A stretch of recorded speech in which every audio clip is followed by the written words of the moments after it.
Hey, heroes, welcome back. Ser Ez and Sir Matt, and this is Extended Edition. So we're just going to go ahead and say it.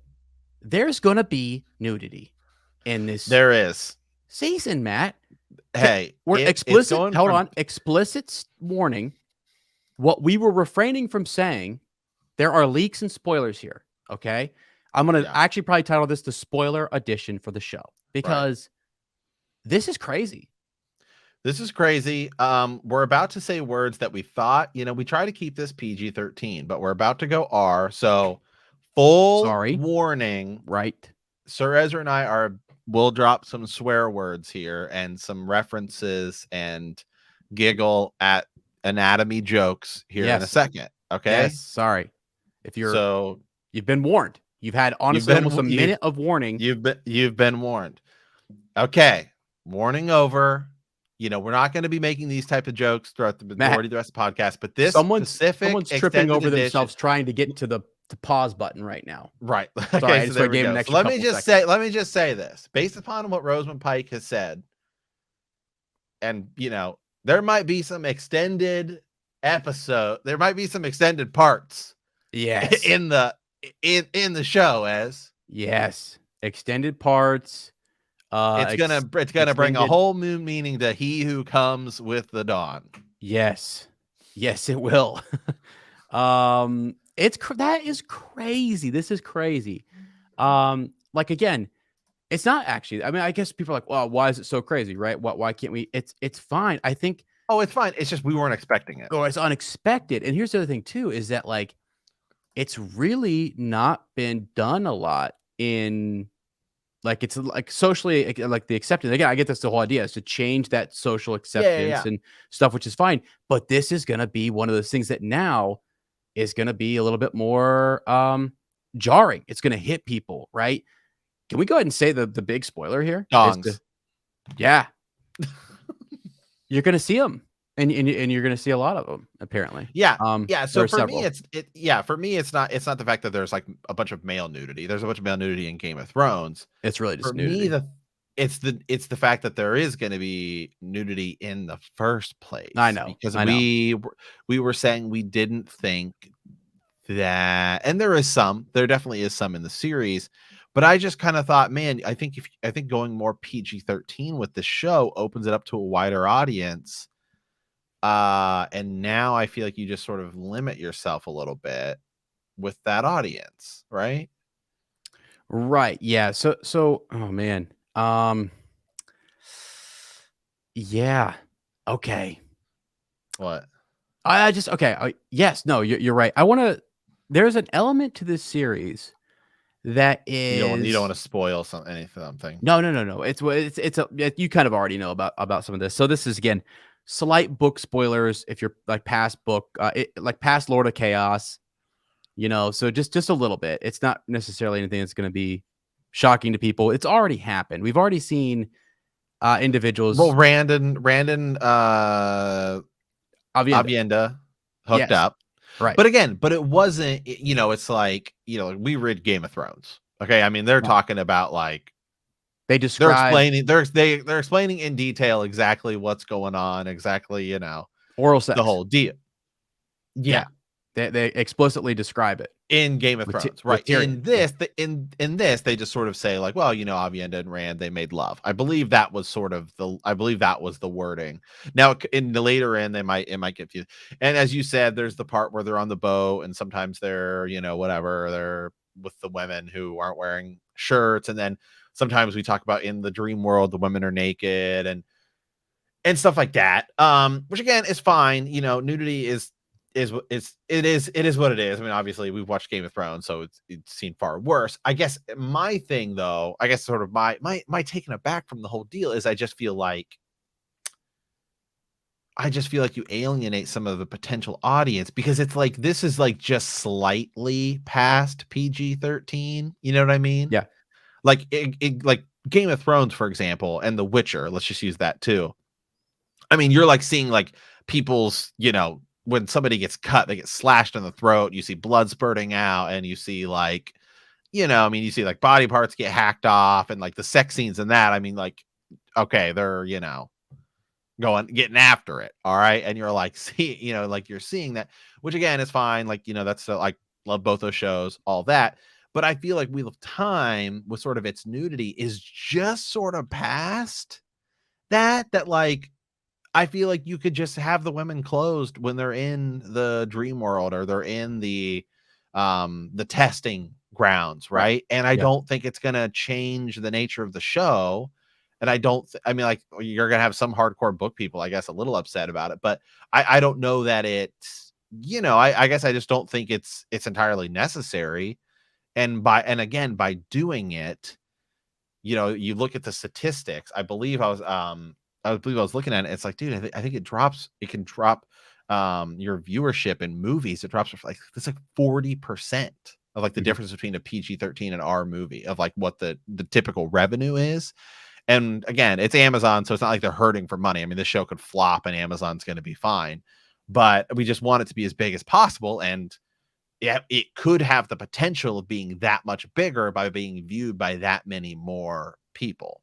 Yeah, and I'm 100% with you. I agree on all of that. I just think, in my prediction here, is that they're going, based upon what you told me in the interview and what you're seeing in some of the leak stuff, is that they're going to go a different direction. So, Matt, some people, so Robert Jordan suggests things like spanking, switching, bending girls over your knee. Matt's pinching bottoms, a lot of looking at breasts, a lot of that stuff. There is a Forsaken who enjoys torture, being tortured, enjoys it, possibly, maybe looking forward to it. So there's that kind of like hinting at maybe some domination style fetish things. It's hinted at. And now it's never explicitly, talked about, but it's hinted to where you, the reader, could take it as far as you want to take it. You can imagine it how you want to imagine it. He did not do that for you. And some people even say people get carried away with that and you've taken it too far. And I wouldn't disagree with them, because I didn't initially get all of that until I went back on a second reading and people are like, oh, I have a problem with X, Y, and Z. And so, but initially I didn't quite get it, which is good. So initially on your initial read of Game of Thrones is like, oh shoot, that's in your face. You can't avoid it. It's very obvious. It's subtle in Wheel of Time. They're choosing to amplify it, but it's not too subtle. It's at least there enough that you can enlarge it, if you will. Right. Sir Matt. So I guess, it's interesting. I just think it is what it is. The reason they're doing more male nudity is simply because the men have a lot more. They are they're going to be bound. They're going to be gentled. They're going to be controlled by women, because men are to blame for the breaking of the world, and men had a power that they abused, and they were arrogant and so on. And it seems like that's what they're going to be doing. And eventually, as you know, and it's this big power shift. Spoilers all the way up to, what was this? Beginning of Lord of Chaos in the prologue, and then Fires of Heaven. Rand changes all that in the book. He changes it all. So I think it's still okay to set it up this way, but he's going to change that and say, I don't think so. The gentling of men is over. The day, he starts to, in the book series, read about the prophecies. He has scholars teaching him and people helping him decipher what really happened. The truth that an Aes Sedai tells you is the truth that she wants to tell you. The words she chooses are very important, and the way she spends it is still the truth, but maybe she left something out or cloaked something. So I think Rand will see through some of what maybe Moiraine says, and ultimately will set up Egwene. We'll punish men for what they've done, or we'll seek them out and gentle them. But Rand will come through, and it'll be the shock, like, oh no, we actually have to turn to him for this. Like, it's going to be a struggle. It's going to be men and women finding balance again, which is really what the series is a lot about. And it's seen in the Water Bond, right? Moiraine and Lan, and that bond and that connection is very unique and very interesting. And there's a lot of trust and understanding, and the emotion they were showing there is awesome. But overall, there's a major imbalance, I feel like, and that's something they're going to try to, it's what the series will seek to kind of resolve. Yeah. Yeah, absolutely. 100% agree. I still think, at the end of the day, I mean, I still think the series is going to be amazing, regardless of what, like a little bit of nudity or whatever. But I will say, okay, just in looking here, and again, streaming is totally different than going to a movie. So that's it is different, but it seems to me, so there's like a handful of sort of studies and just sort of differences that rated R movies typically make about half the amount that a PG-13 movie would make.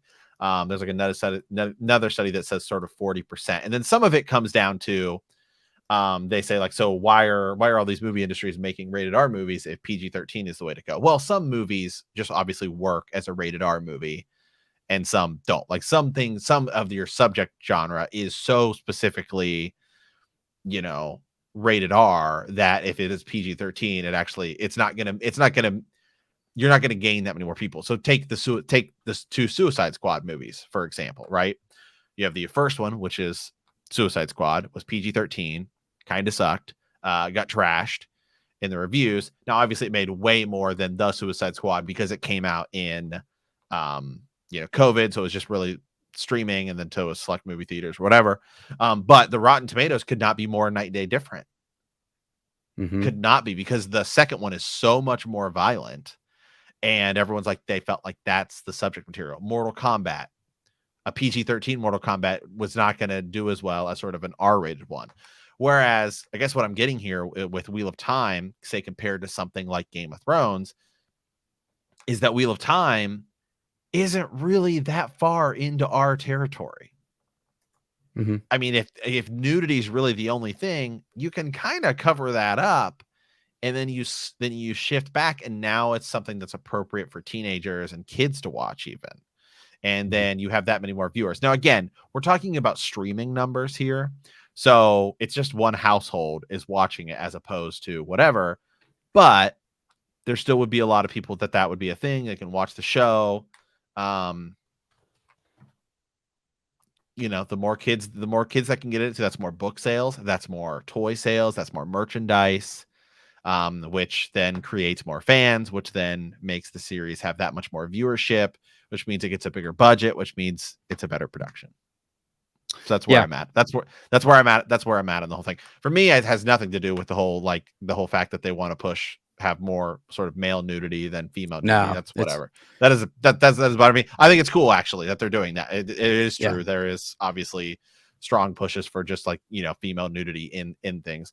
Look, Game of Thrones had male nudity and it was still the highest rated television show in the history of television.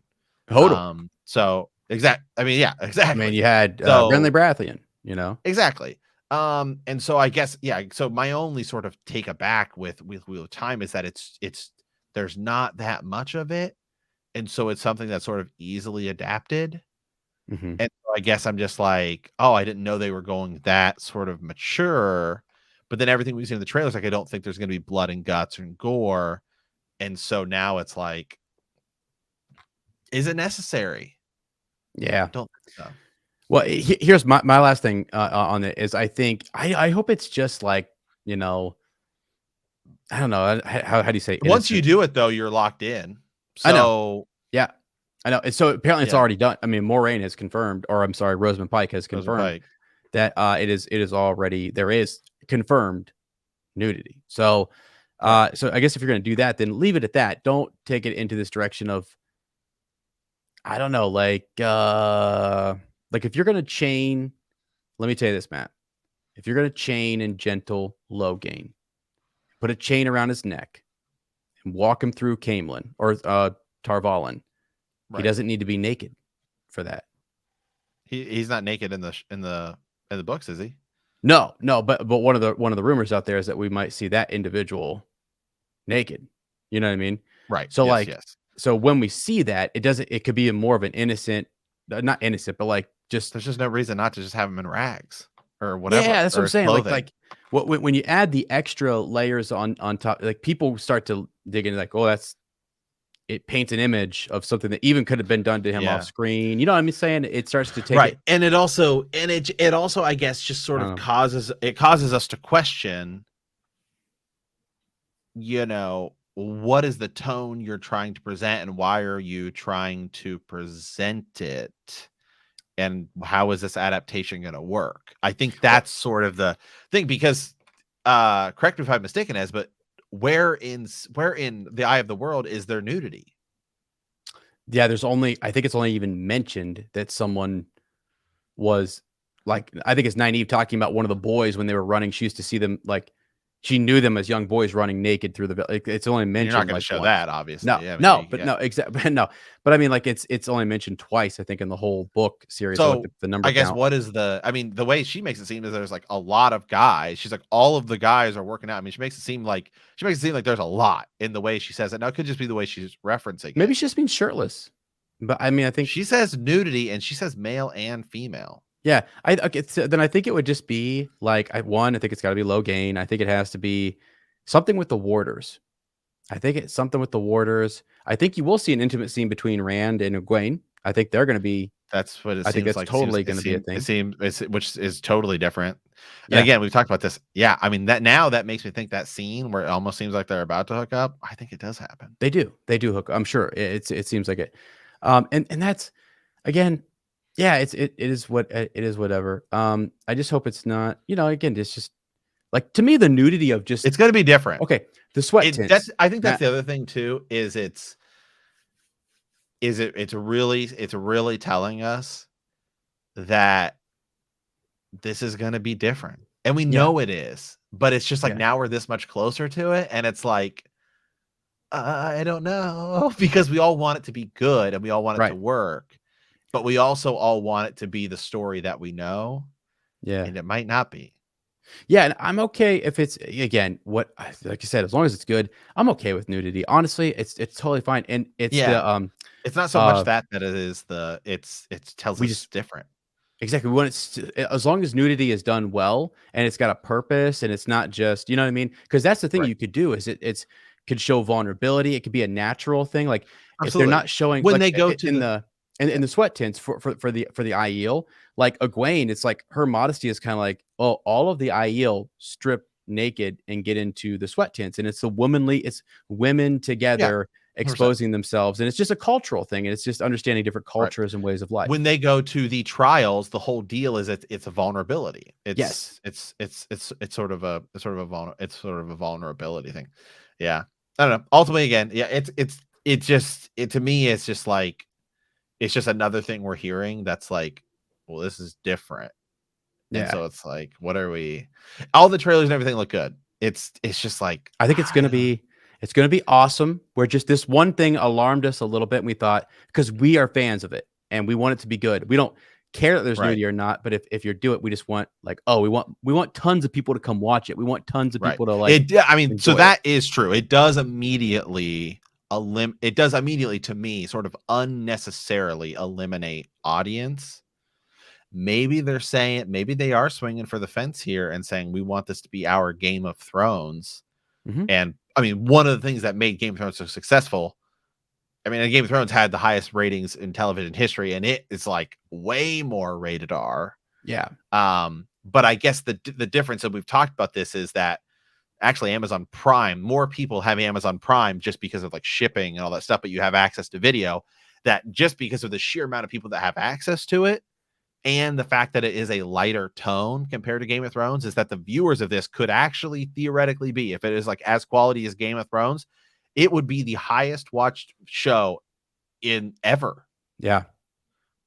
Yep. It has that. So yeah. So you don't want to, if that's already there, and we think that was already the potential, we don't want to stifle or limit that or send people away from it. And now you've cut into it a little bit. Yeah. Yeah. So we'll see, though. I think it's exciting. I mean, again, I think what they're trying to do is, like, it's more men, more women. It doesn't have to be the most. What I liked about Game of Thrones is they're not bringing on just like all these models and stuff. It could be like, you know what I'm saying? They're not bringing on like gorgeous people to just show them nude and stuff. You know, like that. Right. It just didn't. It was a shock factor. That's all it was. Hodor comes running around the freaking tree, and you're like, it's Hodor. You know what I mean? It's just So that I think they'll do that with the Aiel and the sweat tints. I think they'll do that with some of these. Yeah. And I think that they're going to make it more of a natural feel. Like, it's natural to be in some cultures to expose more of your skin or to be, you know, that kind of stuff. So the Emmons Fielders come from a very modest little village, and they go out and they're shocked by the world. They're like culture shocked, like, wait, what? And that's okay. That might be what they're trying to do through nudity, and that's okay. But anyway, friends, it's interesting. We were alarmed by a little bit. We full on warned you that we would be saying some things in this episode. We'll be returning to our normal programming and our normal PG/mild Matt and Ez jokes, you know, from time to time. But like, we decided to get this out because it's not us. The show is the one. Rosamund Pike's talking about it. The show is what it is, and we have to kind of we're commentating on it and the story. So, all right, let us know what you thought. If you have thoughts on it, or if we missed something, or if we're missing the ball on this, whatever it might be, send us a pigeon at thehornofvalyr@gmail.com. Let us know. Thanks again for your support here on Apple Premium, over on Patreon. You guys are awesome. Do not forget that we're going to be having that hangout for our hero patrons, where you can be on the show and your voice will be heard on the podcast. And, we'll also have extra content. Yeah. Stay tuned, especially for those of you guys who follow us on Apple Premium, because remember, on Apple Premium, you have access to our entire sort of catalog, right, of shows, which is Hyperspace Hangout, Star Wars podcast, Bend the Knee, which is a Game of Thrones podcast, the Matt and Ez Show, which is sort of Ez and I just talking all kinds of random stuff, what is going on. But we have a new project coming. And I really feel like I'm just guessing that some of the people that like this probably like this other fandom that will be coming soon too. So, magic. Wands at the ready. Wands at the ready, baby. All right, friends. Thanks so much. And as always, remember that the grave is no bar to our call.